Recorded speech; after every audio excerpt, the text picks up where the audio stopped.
From the world of the mind, religion, science, and thought, we're going to be turning our attention now to a more political discussion of the period from the 16th to 17th century. And one of the themes of this era is the development within Europe of a system of states in relation to each other in an international system which recognizes multiple sovereign entities.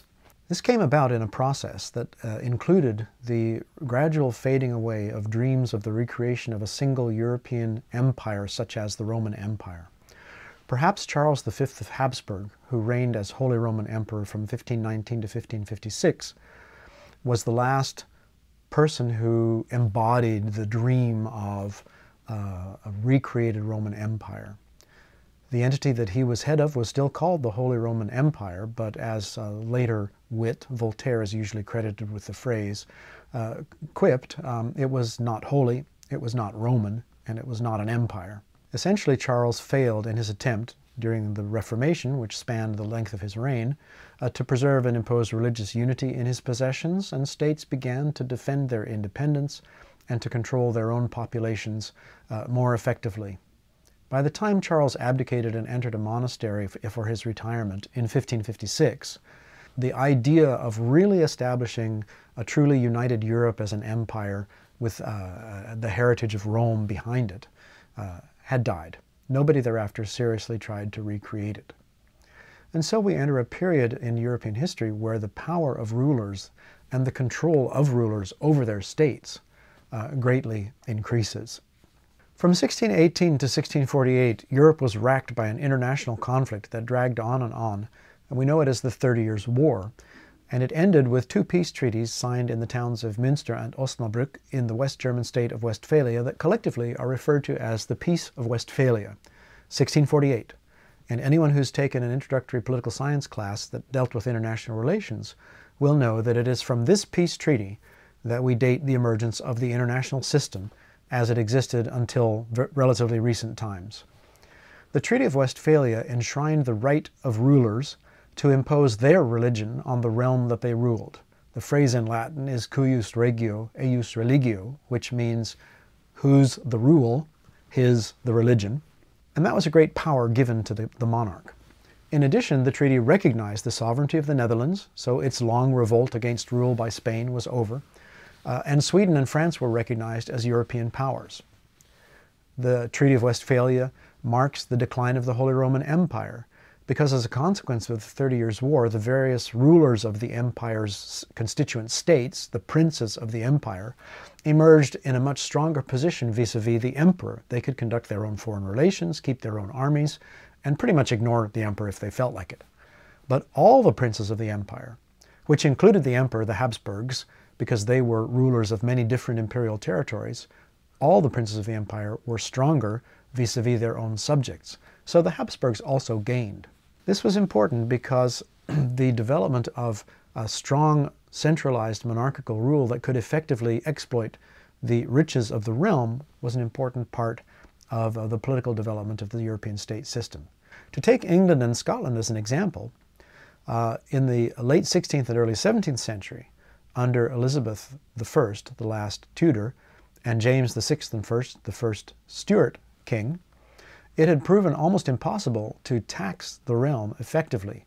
The crown was always short of money.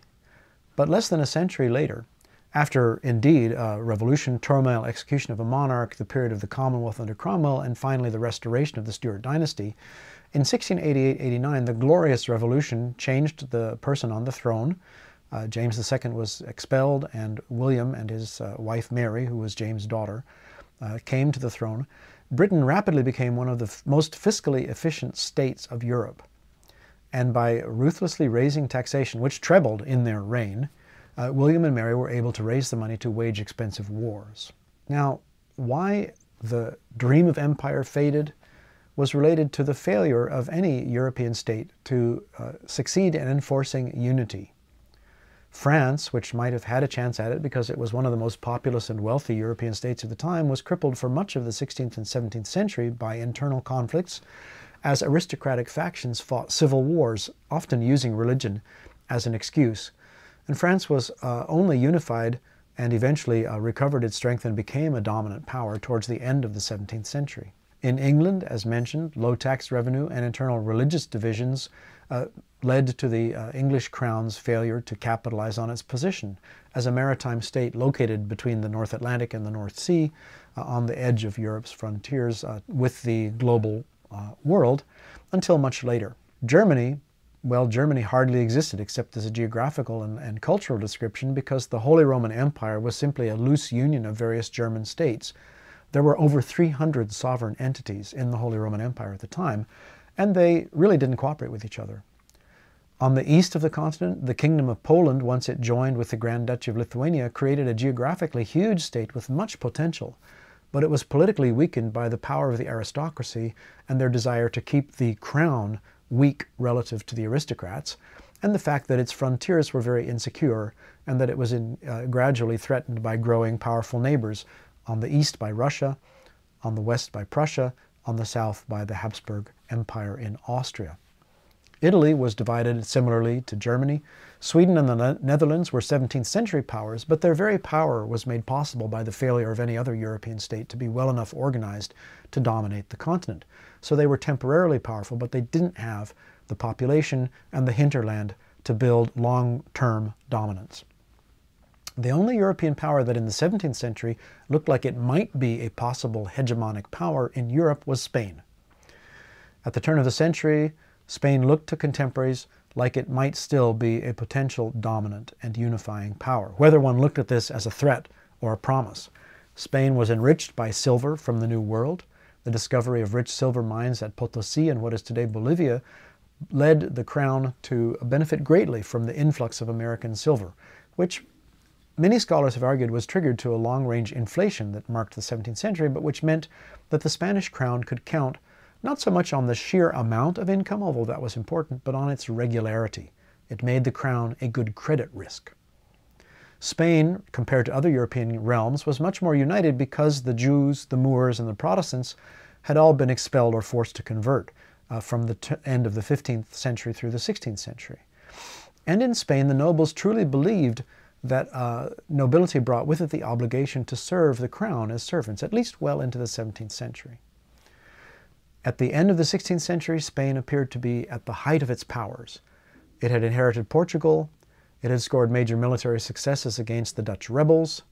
The House of Habsburg spanned the globe in its possessions.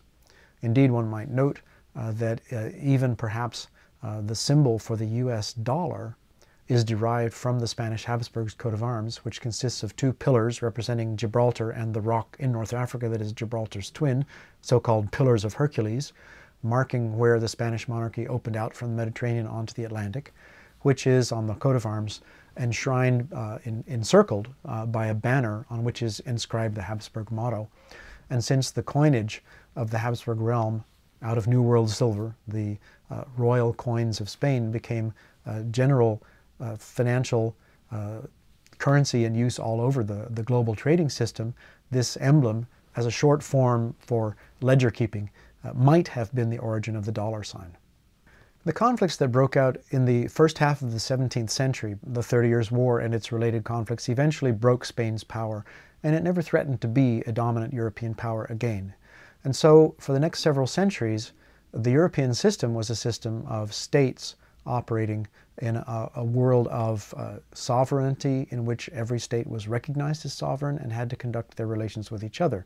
And one feature of that system, which becomes marked in the minds of contemporaries, is that whenever a single European power threatens to become dominant enough to become a hegemon, the other states unite in a coalition against it until it is brought back down to size and the equilibrium among the states in Europe is preserved. As the European state system became the norm, as states grew more powerful and effective, thinking about the states and their relationship with each other gradually changed to take account of the new situation that had developed after the end of the 30 Years' War. This included development of the idea of sovereignty as a concept, and a theory of sovereignty is linked in particular with the French scholar Jean Bodin, who lived from 1530 to 1596, who formulated a theory of sovereignty which asserted that the state, represented by the ruler, had the sole right, the exclusive right within the territory of the realm to make the laws and to administer the justice. Sovereignty was, in Baudin's thought, unitary, not shared. Not shared with the church, not shared with the aristocracy, not shared with anybody. This was quite a change from the feudal system of the Middle Ages, when intermediary authorities shared rights of justice, rights of administration, rights of taxation, rights of execution, and the crown had to have the crown's justice. It was a long process that brought us to the concept of unitary sovereignty. But the Peace of Westphalia, as we already mentioned, assumed a world in which sovereign states carried out their relations with each other. This led also to thinking about what the purpose of the state actually was. Classical thinking, going back to the Greeks and Romans, had infused a moral purpose to the existence of the state and therefore to the concept of sovereignty. States had to serve a moral purpose, whether it was to increase virtue or to increase happiness or both. But one very influential thinker whose work has been something that shapes politics since the 16th century, the Italian writer Niccolò Machiavelli, argued in the work The Prince, published in 1513, that the ruler's sole guide in conducting his policies should be his own interest, maintaining his own power. In fact, a ruler should pretend to be virtuous, but virtue was not the reason why he ruled, it was a means to keeping him in power. He should honor his promises only when it was to his own advantage. There were really two lasting influences of The Prince on European thought, in addition to the spreading of the term the Old Nick to describe Satan, because Machiavelli's ideas were considered so immoral by contemporaries that the nickname for Niccolò Machiavelli became a word applied to the devil. But there were two lasting influences on European politics from The Prince. One of them is a concept that we describe today using a German term more popularized by the Germany of Bismarck, Realpolitik, or real politics, which could be described as realistic policy or realistic politics. Realpolitik is the idea that the state exists only to serve itself. There is no such thing as a moral law governing the behavior of states, and therefore, related to it, the idea that any excesses are permissible for the purposes of state security. Well, if this was the world that states lived in, sovereign states conducting policies along Machiavelli's ideas, then obviously some kind of rules of the game were needed. And this gives birth to the idea of international law. How to keep the peace in a world of sovereign states conducting their relations following Machiavelli's principles of self-interest. People who had talked about international law go all the way back to the medieval scholastic theologian Thomas Aquinas. Aquinas distinguished between the laws of states, that is, laws that a monarch might decree, and the idea of the law of nations, but he did not really explain clearly just what the law of nations meant. It was a Spanish theologian of the 16th century who really developed some important concepts about the law of nations, Francisco Suarez. He taught that the law of nations was not a natural law, but it was a positive human law. In other words, it was a law that human beings made to govern themselves, not a force of nature that could be described and called a law. The Dutch scholar Hugo Grotius further developed these ideas. During the turmoil of the period of the 30 Years' War, he argued that states had to respect each other's sovereignty, and that their relationships were governed by treaties, treaties which were contracts that could be enforceable by war to regulate the relations between states.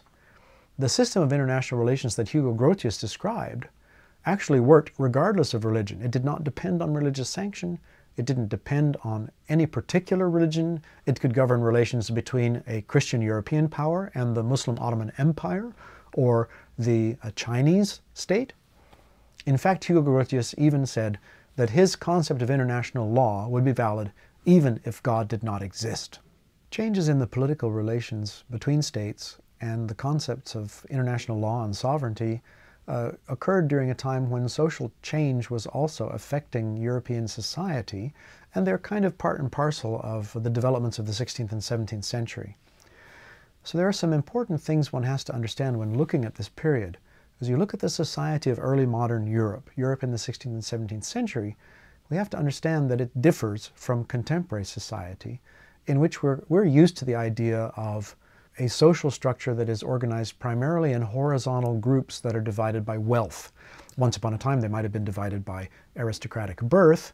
Nowadays, as long as you've got the money, it doesn't matter if you started very poor and in humble background. If you're a professional athlete, a celebrity from the world of pop entertainment, your origins don't matter. Your wealth puts you in the upper classes. But we talk about upper classes, middle classes, lower classes. It's a hierarchy that is very much horizontal and very much based on wealth. But the early modern social era differs. Now, in some respects, it's similar. It is hierarchical. But although it's hierarchical, with distinctions between high and low, these were not the only, or indeed the most important distinctions. In addition to being hierarchical, early modern society was also corporate, in that it wasn't conceived of as composing of broad horizontal classes, but of corporate bodies with specific bonds uniting them, bodies that were often vertically, not horizontally, organized. And the bonds that united them were privileges. Corporate bodies had specific privileges confirmed by custom or by some social superior in an actual charter. The concept that people had rights that pertained to everyone was an alien concept at the time. What you had were things you might have called rights, you might have called privileges, you might have called traditions, but they were specific to the corporate body that you belonged to. So what sorts of corporate bodies made up early modern European society? Well, the clergy and the aristocracy were two very important groups, and that sounds like modern classes, but both in the clergy and in the aristocracy, there was a wide range of wealth and privilege, of power and influence. Some churchmen were rulers of independent principalities or self-governing city-states, some of the bishops of the cities of the Holy Roman Empire. Others were simple parish priests, but all of them belonged to the clerical estate and had the rights and privileges of the clergy in general, although specific privileges accrued to certain specific institutions. Some nobles, some of the aristocrats, were great magnates whose annual incomes might have dwarfed that of entire states.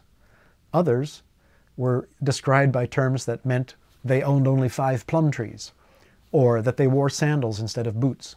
And yet they were also nobles, and they had the rights of noblemen, and they jealously guarded them. Towns also were corporate bodies, and they also had privileges that they jealously guarded, that were in town charters granted to them by the person who founded the town. The best situation was enjoyed by the towns that were called royal free towns, who owed loyalty only to the king. In the towns, however, it's important to note that only the citizens, burghers, from the Germanic word burg, which exists in French as bourg, or in English as borough. It's the word, by the way, which gives us our word bourgeois, a term that now is used to describe in general the middle class. Only the citizens of the towns enjoyed the privileges given in the town charter. The artisan class, the day laborers, the wage workers, the urban poor, those on the fringes of society didn't enjoy all of these privileges, but the town gave them a context where they could seek an existence and enjoy some of the freedoms of the town from outside control. And there were also similar charters of privileges or liberties granted to other groups.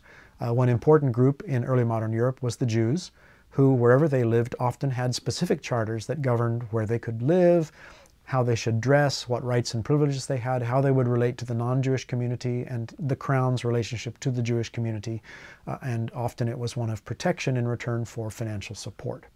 Other minorities sometimes had such charters. Even the peasantry, which we might think of as the lowest class, with no privileges, sometimes had definite privileges, whether they were by custom or by charter. Peasants had the right to, let us say perhaps in a certain village, the peasants had the right to push their pigs into the Lord's oak forests in the winter to graze on the acorns, or to use the common lands to harvest hay for the fall, or to deliver, was it a right or an obligation, to deliver so many eggs and so many wheels of cheese and so many lambs to the slaughter at the various times of the year. All of these were part and parcel of belonging to that group of peasants on that landed estate with those specific rights or chartered privileges, and the idea that everybody had equal rights of all citizens, that was very much a new development. So the 16th and 17th century, in a society marked by this corporate privileged order instead of a wealth-based, horizontally organized classes, it was a world in which there was change happening. That change affected families. Change affected the status of women to some extent. And during this period, from the 16th to 17th century, what it meant to belong to a family began to undergo change that would continue and speed up during the era of the 18th and 19th centuries. In early modern Europe, at the beginning, families could mean pretty much broader groups. For the aristocracy, a family might mean the lord and his wife and their children, but also all of the lord's retainers, their own dependents and servants, and they often lived their social life in the great hall, where they all ate together, the lord at the high table, the others at the low table, or as the phrase went at the time, below the salt, because where the salt cellar was placed on the table, the upper class sat at the upper end, and the others, the ones who sat below the salt, were the lower orders. But gradually in the 16th and 17th century, we see a movement away from this broader sense of family, which had its analog also in the urban setting, where a craftsman in a guild might live together in a single household, a single family, not just with his own wife and their descendants, but also with his apprentices, if any of them were married, with their own wives, with household servants. A broader sense of what the family was moves towards a more nuclear idea. You get increasingly, you see portraits, for instance, of noblemen just with their wives and children. You move away from the great hall into an elegant dining room in which only the immediate family could sit. One contributing feature here might have been the Protestant Reformation. The Reformation did away with so many other institutions of Catholic social life pre-Reformation that the family becomes more and more important. As the idea of the nuclear family becomes more important, the role of women and their role in the family leads to some changing forces that affect the position of women in society and their status. Because women had significant influence within the family over devotion, which often meant during the era of the Catholic and Protestant Reformations that it was the woman who determined whether the household would end up being Catholic or Protestant, because they were the ones who conducted the daily devotions of the children as they were rising and could direct their religious beliefs. Also, the new church rules for marriage that we talked about in an earlier discussion protected them somewhat and gave them some status. But they still had very little that we would recognize today as autonomous choices. The best situation for a woman in the early modern era was to be a rich widow. And in fact, it's quite remarkable how relatively rare court cases in which women kill their husbands in order to become rich widows are actually recorded. Much more common to find a husband mistreating his wife to the point where she dies and then being accused of killing her than for the other way around. However that may be, the position of women did begin to change as the idea of family changed. Other social changes that mark this era include the emergence of a very interesting, very long-range and very consequential distinction between Western and Eastern Europe. In the 16th and 17th century, a dividing line, which was already perhaps incipiently visible in earlier centuries, solidifies, running roughly along the Elbe River and the upper Danube. So from sort of the middle where the Baltic Sea starts, either one side or the other of the Danish peninsula, all the way down to the Adriatic. To the west of that line, there is a denser urban network, and towns function as centers of trade. There's labor scarcity, which allows peasants to get a better deal, to become tenant farmers, to have contractual relationships with the landlord that protect their interests. East of that line, the urban network is much less dense. Towns tend to exist where they were created by the crown for military or administrative purposes, rather than because of trade and trading networks. And landlords moved in the 16th century to tie labor to land in order to move into large-scale grain production, as Eastern Europe gradually replaces the Mediterranean area as the place where most of Europe's grain or food is being grown. Noble activity therefore erodes the position of the towns and even of the crown, as in Poland and in Bohemia and in Hungary, the aristocracy is able to enforce elective monarchies. It's an era, it's a feature which is referred to as the aristocratic resurgence. The ideology of the East European nobles, best expressed by the Hungarian nobleman István Verbőci, who compiled a 3-volume collection of Hungarian customary law defining the status of the nobility and the other elements of the realm, including the crown and the common people. The ideology of the aristocratic resurgence asserted that the nobles equaled the nation. The rest of the people were referred to as the miserable tax-paying population. In one realm to the east of this emerging dividing line between Eastern Europe and Western Europe, there was a great, difficult, and violent movement towards the West, at least partly, the realm of Russia. Under the rule of Peter the Great, who was emperor from 1672 to 1725, in fact, he is the Russian ruler who changed the official title from Tsar, although they still retained the word Tsar, to the more Latin-sounding Imperator, changed the name of the state to the Rossiyskaya Imperia, Russian Empire, in imitation of Western models. Peter the Great determined to modernize his realm. This was largely for military reasons. The conflicts of the 17th century had exposed Russia to the great power relations of the emerging European state system, and Peter realized that in technological terms, Russia was behind the West. He was a great admirer of the technology in general, but particularly the naval technology, and in particular, the Dutch Navy. In fact, some people have argued that the flag the Russians began to adopt during this time of Peter the Great was modeled after the Dutch flag. Peter the Great's reforms affected all areas of society, and one of the features that is common to all of them is that they were aimed at increasing the state's power. But they touched various areas. He decreed that women would be taken out of seclusion. Traditional Russian life, especially at the upper class, had kept them in secluded regions, almost in an Islamic style. He sent young nobles abroad to study technical subjects and to bring their knowledge and expertise back to Russia. In general, he enforced the concept of state service on all of the nobles, establishing a table of ranks, each rank tied to a particular level of state service, and forcing all the nobility into that table of ranks so that every noble title went along with the state obligation to serve the state at some level. And in an area that seems perhaps facetious, but because the external, the symbolic, the visual was still very important in that age, maybe not quite so odd as it sounds, he decreed that Russian nobles would drop their traditional style of dress and wear Western clothes, knee breeches and frock coats, and cut off their beards, which was a great insult to traditional Russian cultural attitudes, which had favored the wearing of kaftan-style, almost oriental-looking gowns and growing beards as part of the godhead, being created in the imitation of God, God being represented stylistically as a bearded patriarch. To grow a beard was a sign of manhood. To symbolize his new turn towards the West, Peter the Great moved the Russian capital from Moscow to the Baltic shore, where today St. Petersburg is, named after him, or his patron saint, along the banks of the Neva River.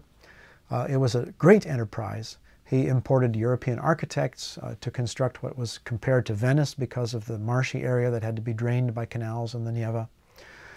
There, as a symbol, he created a new capital for the Russian Empire, an opening to the maritime Atlantic world, and a physical shift that mirrors and represents and symbolizes a pattern, a long-term, deep shift of the center of gravity of Europe's economic and therefore political power from the Mediterranean, where it had been located for many centuries, to the north and towards the ocean. It's the Northwest and the Atlantic seaboard where the powers of Europe are going to be concentrated for the next couple of centuries.